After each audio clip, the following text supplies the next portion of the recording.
Çok güzel ya. Böyle bir ülke düşünün, sürekli mutlusunuz.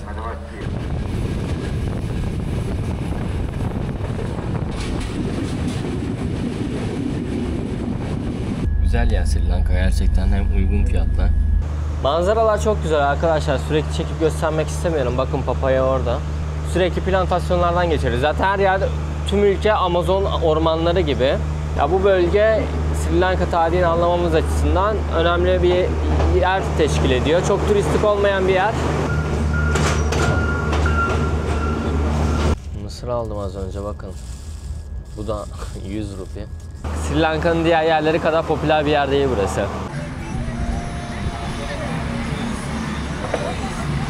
Kaleye giderken yol üzerinde fish market gördüm. Ana, canlı lan bu.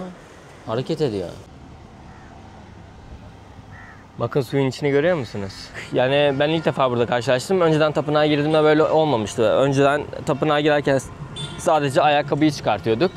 Bizde nasıl ölümden sonra cennet cehenneme inanıyorsak eğer, Hindularda da farklı bir şey var. Ne var? Reenkarnasyon var. Doğru bilinen yanlışlardan bir tanesi. İneğe tapmıyorlar.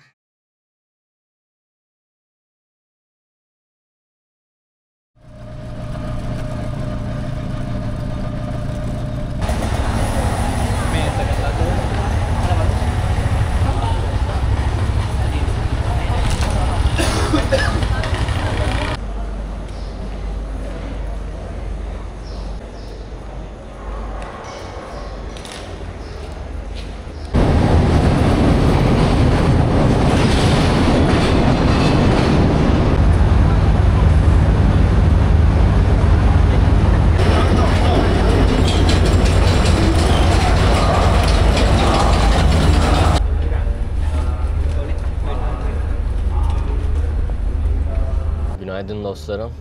Yeni bir videodan hepinize merhaba. Nereye gidiyoruz? Sri Lanka'nın en kuzey noktasına gideceğiz bu videoda. Jaffna diye bir yere.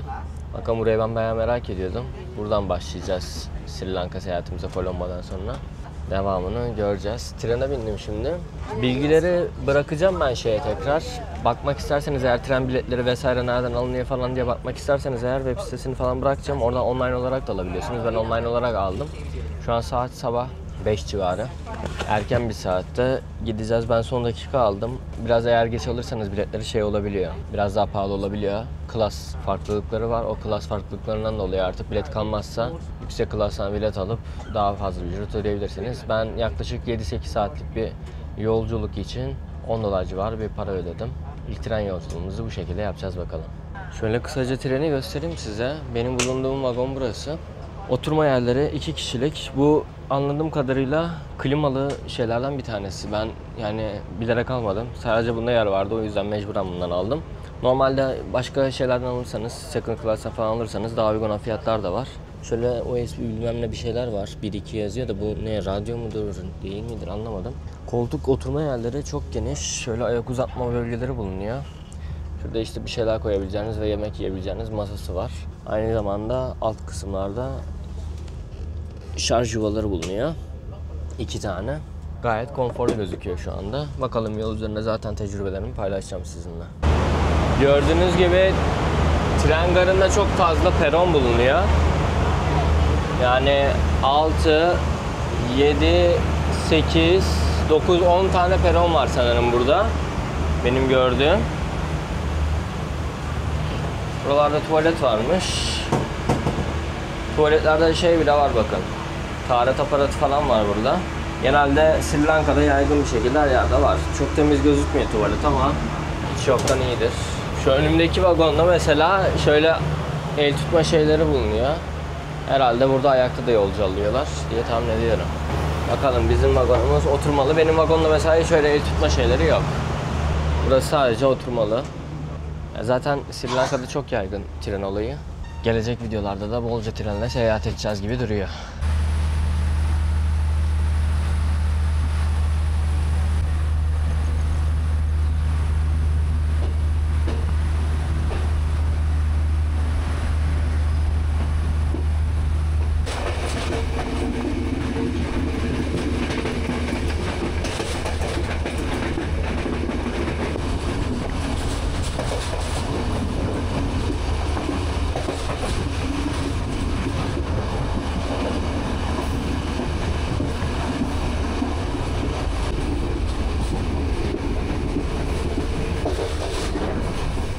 Manzaralar bayağı güzel gözüküyor.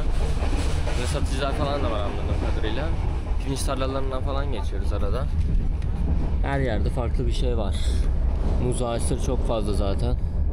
Her yer yemyeşil ya. Sri Lanka tamamen yemyeşil bir ülke, öyle söyleyebilirim. Şu an hava aydınlanmaya başladı artık. Hava yaklaşık 6.30 civarı aydınlanıyor burada. 6.30 civarında kararıyor, öyle söyleyeyim. 12 saat gece, 12 saat gündüz gibi.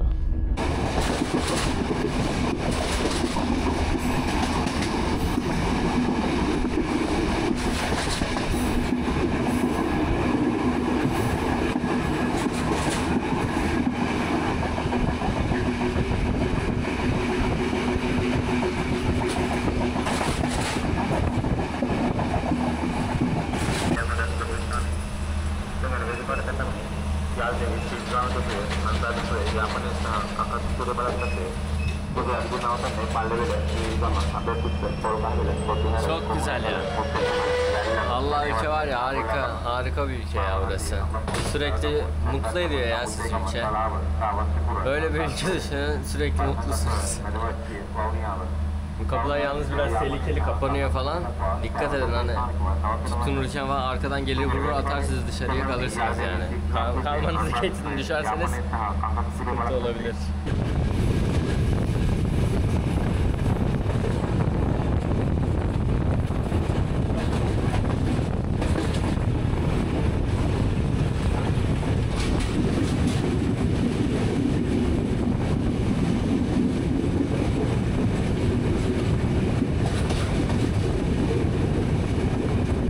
Trende gidilir de keyif yapılmaz mı? Bakın.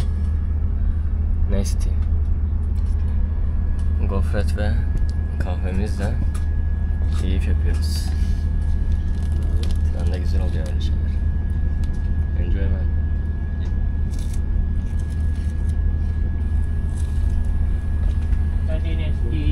Trende olmasına rağmen fiyat aynı. 100 rupi verdim. Ne kadar ediyor işte? 10 lira falan.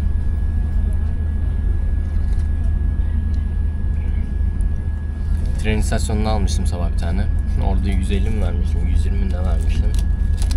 Trende daha ucuz.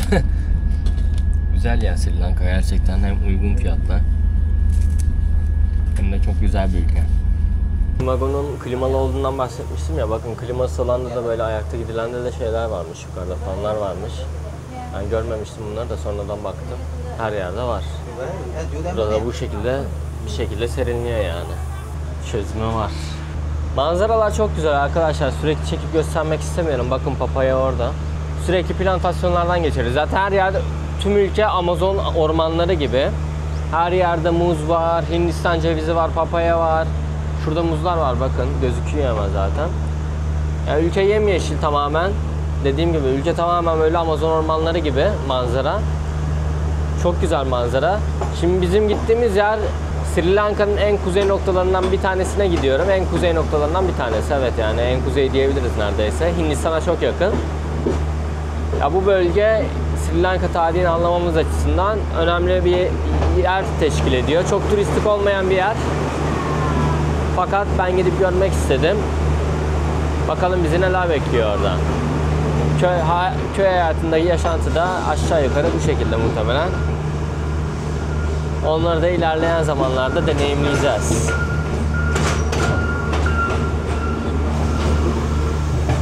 Mangal da arkadaş.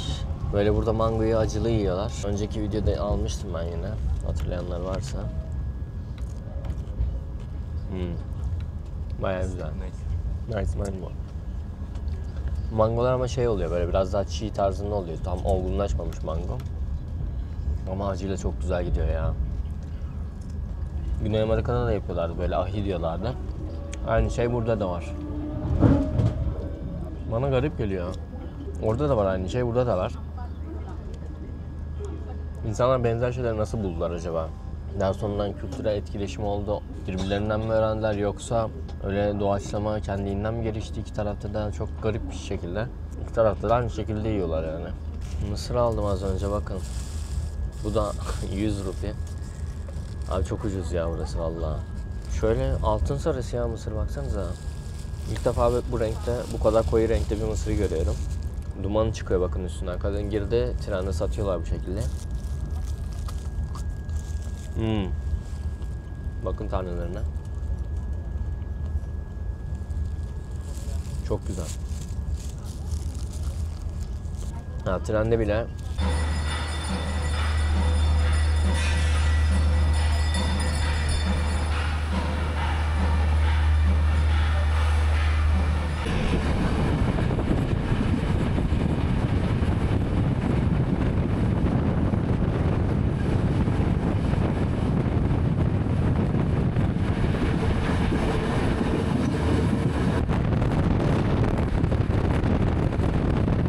evet, yaklaşık 7,5 saatlik, 8 saatlik yolculuğun ardından Jaffna'ya ulaştık arkadaşlar. Bayağı inen oldu ya burada. Ben diyordum turistik falan değildir de. Gerçi yerel turist de çok fazla. Bir de yaşlı turist çok fazla. Burası daha çok tarihi ve kültürel bir yer olduğu için daha çok tarihe, kültüre odaklı olan turistler geliyor. Yoksa Sri Lanka'nın diğer yerleri kadar popüler bir yer değil burası. Şimdi hostel rezervasyonumu yapmıştım ben buraya gelmeden. Hostele yerleşelim, sonra keşfe çıkacağız. Bakın insanlar genelde yüksek yaştan. Sırt çantalarını takıp gelmişler.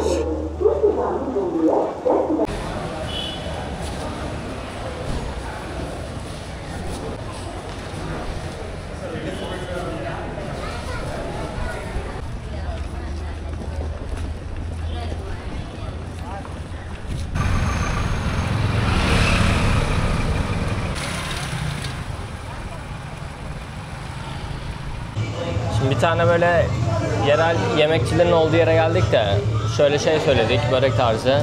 Ricardo var burada İtalya'dan. Hostelle tanıştık. Buon provecho. Buon appetito. Buon appetito. Okay. Deneyelim bakalım nasılmış. Ya yemek falan vardı da çok taze gözükmedi bana açıkçası, o yüzden böyle bir şeyler söyledim. Bunlar da gerçi çok taze gözükmüyor ama. This one is okay. The other one? Yani. Börek tarzı bir şey işte. İçinde sebzeler var. Bu diğeri de etli. Bu da ikincisi. Bu biraz daha böyle baharatlı geldi bana, acı geldi. It's more spicy. More spicy, yeah? In the other places, it's more spicy than this. Yeah. What's your favorite food in Sri Lanka? I ate yesterday this thing called kottu, but a specific one with coconut milk inside and eggs. That was amazing. Yeah. Yeah. Upper? Like crepe? No, it was like an egg open. Okay. No, it was incredible. Okay. Kottu something. I don't remember. Okay. There's a lot of different type kottu. Parada. Kottu Parada. Okay.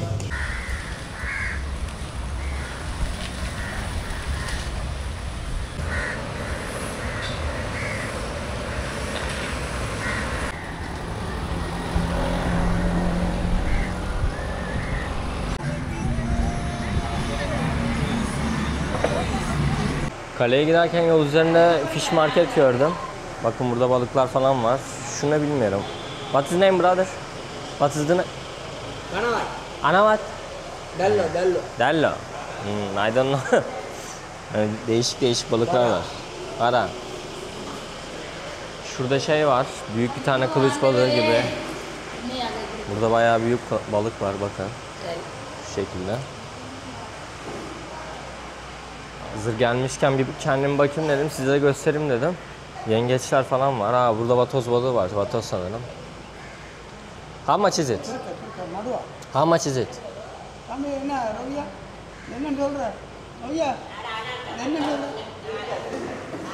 3K, 3000. 3000'miş. Değişik. Aa, burada da var bakın değişik. Ama ne lan böyle?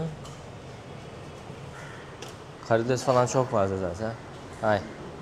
Yengeç zaten burada böcek gibi. Her yerde çıkıyor karides, yengeç. Ana canlı lan bu. Hareket ediyor. It's live. Baksanıza balığa. Canlı burada hareket ediyor.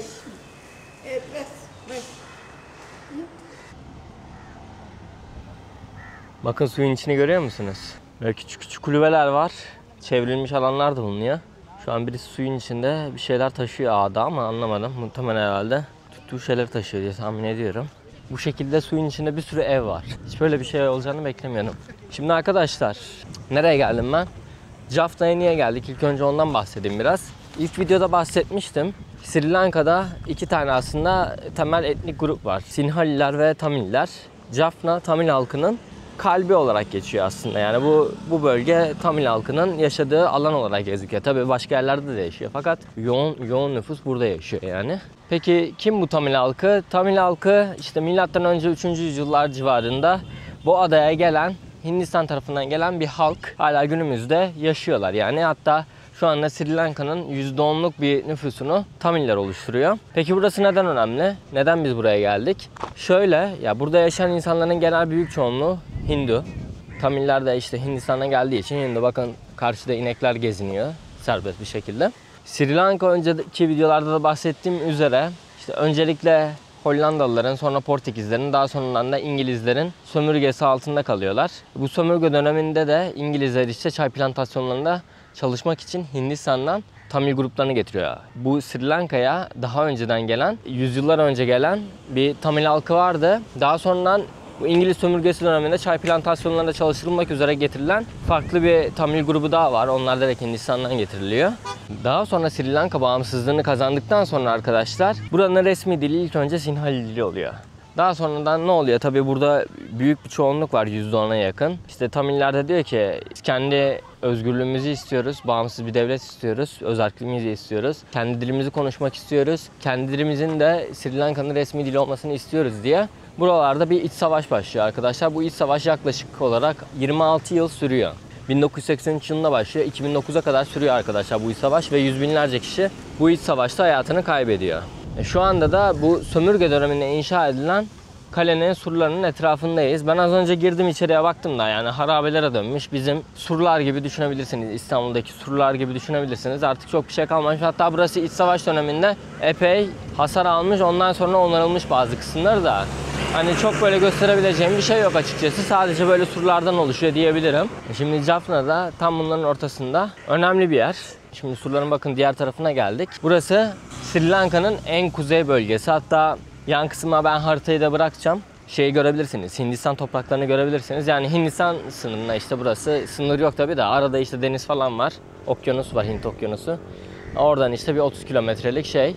Şuradan giriş yapılıyormuş. Bana abi az önce onu söyledi. Bir kapıya doğru gidelim bakalım ne var. Buraya gelme nedenim arkadaşlar Tamil halkını yakından tanımak. Nasıl yaşıyorlar, ne şekilde yaşıyorlar. Çünkü Tamil halkı Sri Lanka'daki en büyük azınlık grup olarak geçiyor. O yüzden hani geçmişinde de Sri Lanka'nın yakın geçmişinde de bu iç savaştan dolayı büyük bir önem arz ettiği için burayı özellikle ziyaret etmek istedim. Burası normalde çok turistik bir bölge değil açıkçası. Aynı zamanda burası Hindu hacılar için bir haç merkezi görevi de görüyor.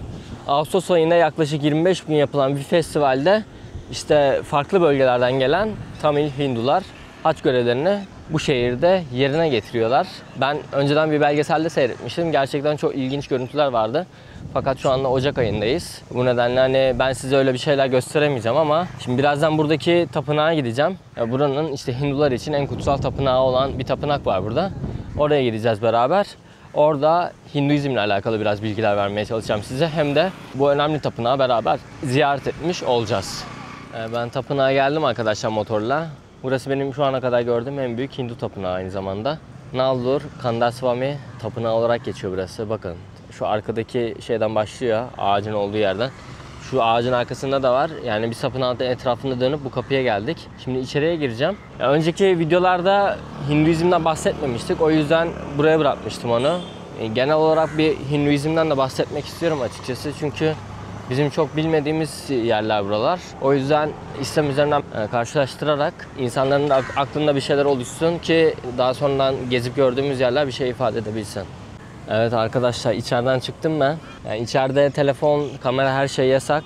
Yani çekim yapamıyorsunuz. O yüzden size hiçbir şey gösteremiyorum tabii ki. İnternetten eğer görüntü bulabilirsem koyacağım içerisiyle alakalı. Yani benim şu an bugüne kadar gördüğüm hakikaten en etkileyici şeylerden bir tanesiydi. Böyle seremoni gibi bir şey yapıldı içeride. Artık ibadet ediyorlar sanırım anladığım kadarıyla. Müzikler falan çaldılar. Ses kaydı almaya çalıştım benim mikrofonumla da. Aldım almadım bilmiyorum. Gidince bakacağım. Editlerken göreceğiz artık onu. Yani müzik bile çok etkileyiciydi. Eğer dinletebilirsem size, siz de az çok herhalde buradaki olayı hissedebilirsiniz diye tahmin ediyorum. Şimdi artık Sri Lanka'dayız. Yani Budizm, Hinduizm, İslam, Hristiyanlık buralarda var. Yani farklı dinler bulunuyor. En büyük topluluk Budizm'de. Daha sonra Hinduizm ve Müslümanlık geliyor burada. Şimdi size kısaca ben Hinduizm'den biraz bahsetmek istiyorum. Bizim çok bilmediğimiz şeyler. Açıkçası benim de çok fazla bilgim, fikrim yoktu yani gelene kadar buralara. Biliyordum az çok bir şeyler fakat hep böyle havada kalmış bilgilerdi. O yüzden en azından videoyu izleyecek olanlar bundan sonraki rotalarda da önümüze çıkacak yerler için bir alt bilgi oluşsun diye biraz Hinduizm'den bahsetmek istiyorum. Hinduizm'de İslam'dan farklı olarak tek bir kurucusu veya tek bir kutsal kitabı bulunmuyor. Çok tanrılı bir inanç olarak geçiyor Hinduizm. Ancak İslam'daki gibi İslam'daki Allah inancı gibi Hindular da aslında tek bir yüce güce inanıyorlar. Yani bu da Brahman oluyor. Farklı tanrılar var. Vishnu var bildiğim, Shiva var. Farklı tanrılar var. Zaten binlerce tanrı var. Fakat her tanrının farklı görevleri bulunuyor. Benim de bildiğim kadarıyla eğer Hindistan vizesini alabilirsem bu konuları Hindistan'da çok daha detaylı incelemeye çalışacağız. Yani burada biraz alt metin yapalım, ön bilgi yapalım. En azından insanların da, izleyen insanların da bir fikri oluşsun. Peki bizde İslam'dan mesela günde nasıl 5 vakit namaz varsa Hinduizm'de de sabah, öğle ve akşam yapılan ibadetler bulunuyor. Bu ibadetlerde neler yapıyorlar? Tütsüler yakıyorlar. Tanrılara yiyecek ve çiçek sunuyorlar. Ben önceki videoda yine Hindu tapınağına girmiştim. Orada böyle çiçeklerin verildiğini görmüştüm. Genelde zaten Hindu tapınaklarının öteki dükkanlarda, şurada gösterebilirim aslında, böyle çiçek tarzı şeyler satılıyor. Burada da var, hemen ön kısımda bulunuyor onlar.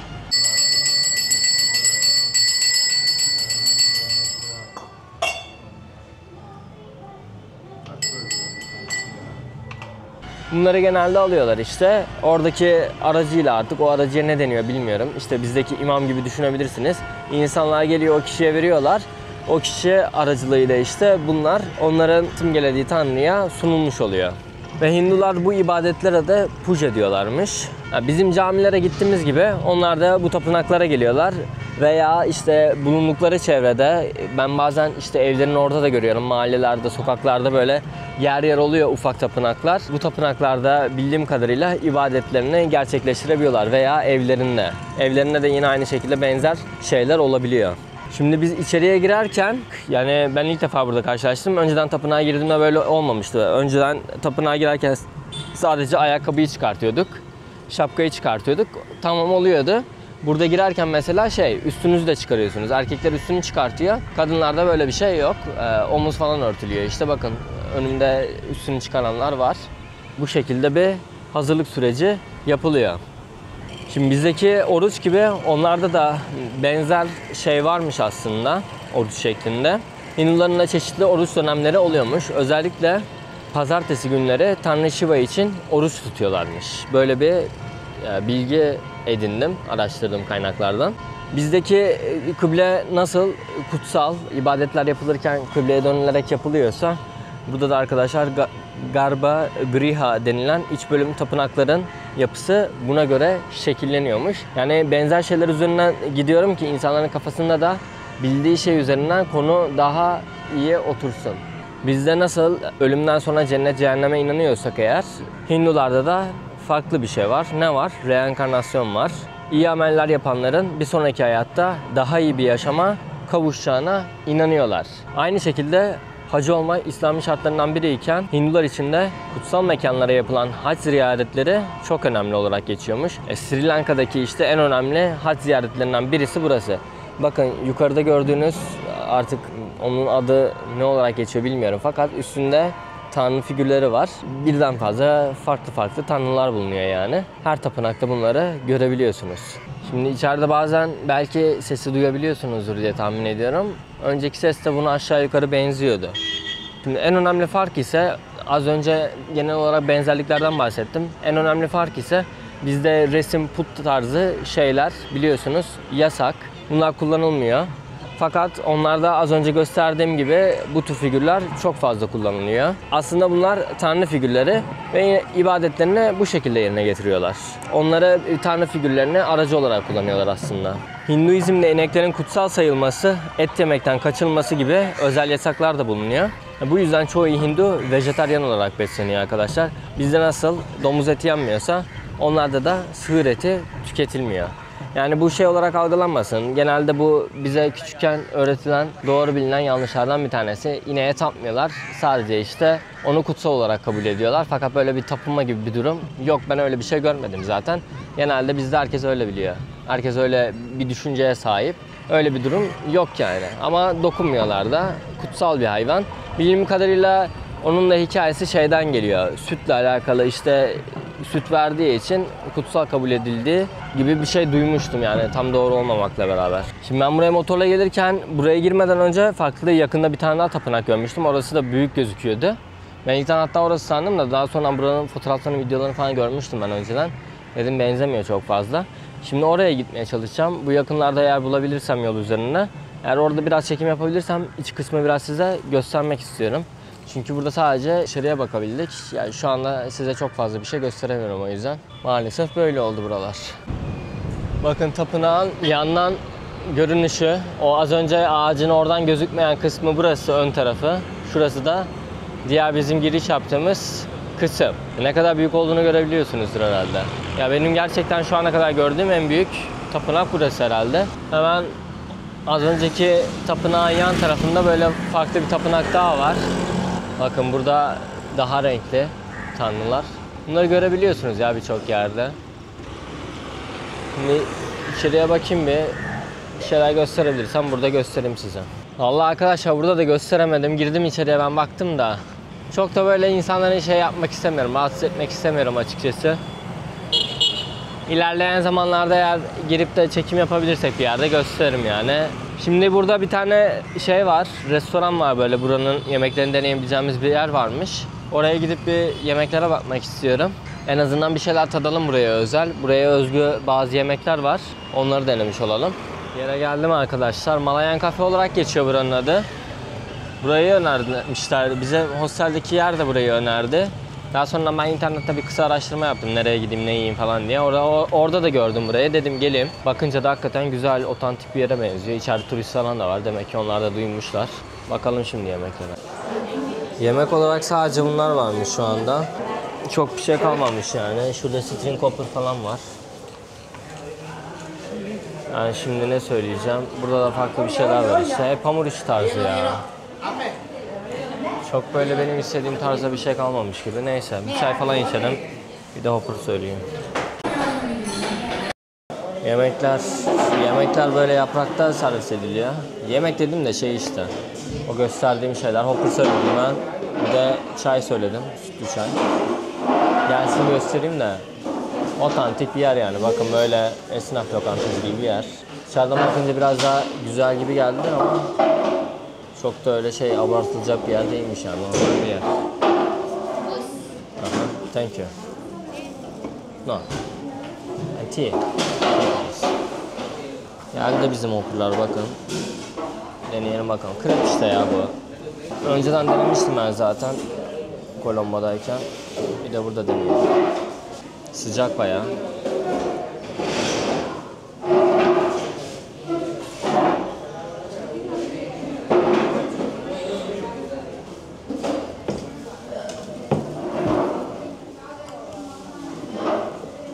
Şöyle bir şey koy ya abla.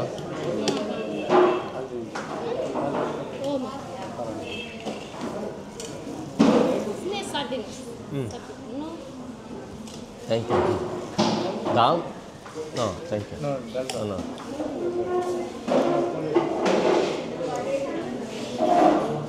Dün yedim çok daha iyiydi ya. Tatlıydı o. Bunun tadı tuzu yok ya. Abla çayımızı. Thank you. Şöyle çayımızı getirdi ablamız. Deneyelim. Thank you.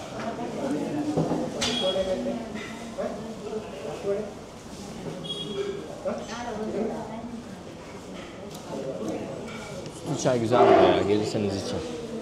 Ama krebi sevmedim ben. Bir tadı yok yani. Çıktım ben şimdi. Burada bakın altıncılar falan var. Altın dükkanla ya burada dükkanlara girerken şey yapıyorlar mesela. Ayakkabıları ya da terlikleri çıkarıyorlar. Bakın karşıda altıncılarda böyle şeyler var. Bakın şöyle göstereyim. Şube gibi hepsi oturmuş işte vezne gibi. Sırayla alıyorlar insanları. İşlem yapıyorlar falan böyle. Farklı bir sistem var herhalde bilmiyorum. Altın herhalde burada önemli bayağı. Bir de işte dükkanların önünde şöyle ayakkabıları falan çıkartıyorlar. Değişik geldi bana da bir göstereyim size de dedim.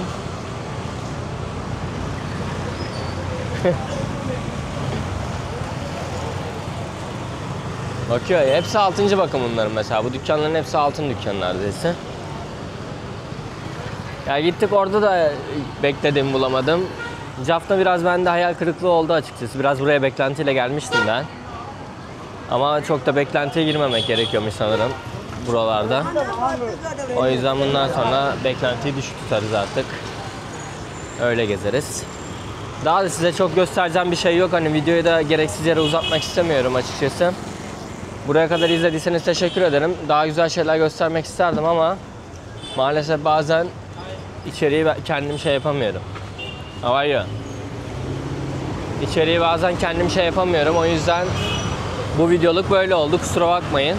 Bir sonraki videoda artık ben farklı bir yere geçeceğim buradan muhtemelen. Çünkü Jaffna'da zaten çok yapılacak bir şey yok. Önemli olan şeyleri sizlere göstermeye çalıştım. Buraya gelme amacım söylediğim gibi buradaki kültürü, halkı ve önemli olan ibadet merkezini görmekti. Kendim gördüm ama size çok gösteremedim. Ama buralara gelirseniz bence gelin. Kendiniz görmek için gelin yani hani. Bence güzel bir deneyim olur.